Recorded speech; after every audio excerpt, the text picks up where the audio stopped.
بسم اللہ الرحمن الرحیم 5 ستمبر 2020 BSH اور عزیز طلبہ اور طالبات، ہمارا آج کا سبق ہے حروف استفہام۔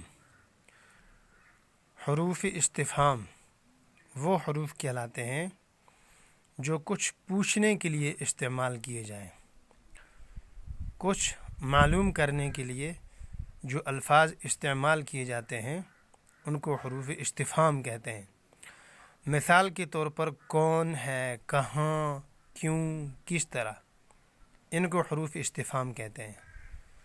مثلا آپ کو کس شخص کے بارے میں پوچھنا ہے، کس شخص کے بارے میں معلوم کرنا ہے، تو آپ کہیں گے کہ بھی کون ہے، کون کھڑا ہے، ظاہر ہے۔ کسی شخص کے متعلق یہ معلوم کرنا ہے کہ وہ کس جگہ ہے، تو آپ کہتے ہیں کہ وہ کہاں ہے۔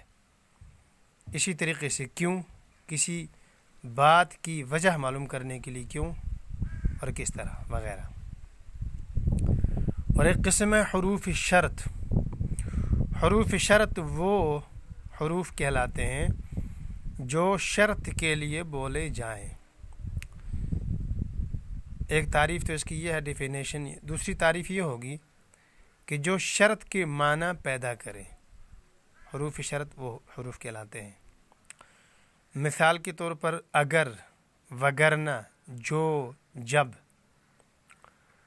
یہ حروف شرط ہیں، ان کو یوں استعمال کیا گیا ہے۔ مثلا اشعار ہیں، اگر تم میرے گھر نہ آئے تو میں بھی تمہارے گھر نہیں آؤں گا۔ دیکھو یہاں پر اگر تمہارا گھر آنا یہ شرط ہے میرے گھر آنے کی، تو معلوم ہوا کہ اگر اس نے شرط کا معنی پیدا کیا۔ شعر میں دیکھیے آپ، وگرنہ کی مثال، یہ رشتے باہمی اغراض سے بندھے ہوں گے، وگرنہ کون جہاں میں کسی کا ہوتا ہے۔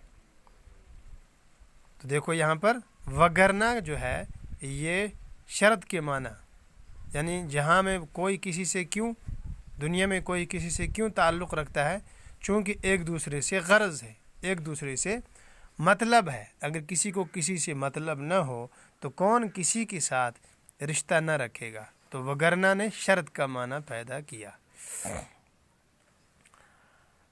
اچھا، اسی طریقے سے آپ جو، جب وغیرہ کو دیکھ سکتے ہیں۔ اور ایک ہوتا ہے حروف جزا۔ حروف جزا وہ حروف کہلاتے ہیں جو شرط کے جواب میں بولے جاتے ہیں۔ مثلا مگر، پر، سو وغیرہ، یہ حروف جزا کہلاتے ہیں۔ یہ جملہ شرطیہ کے جواب میں استعمال ہوتے ہیں۔ طلبہ اور طالبات دیکھیے، مثال کے طور پر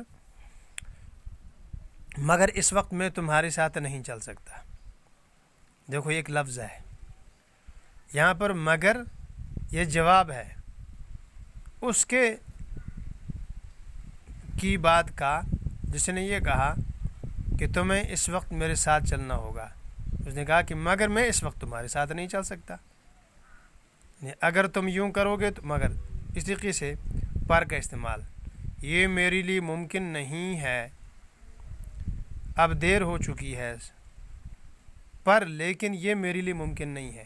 پر یہ لیکن کے معنی میں گویا کہ وہی حروف جزا، میں آتا پر میرے پاس وقت نہیں ہے۔ دیکھو پر جزا کے لیے استعمال ہوا، میں آتا پر میرے پاس وقت نہیں ہے، تو میں آتا ایک قسم کی شرط ہوئی، پر اس کا جواب ہوا۔ اور دوسری جیسے مثال کے طور پر سو، اب دیر ہو چکی ہے، سو تم گھر چلے جاؤ، تو سو۔ بہرحال تو یہ حروف جزا کہلاتے ہیں۔ چلیے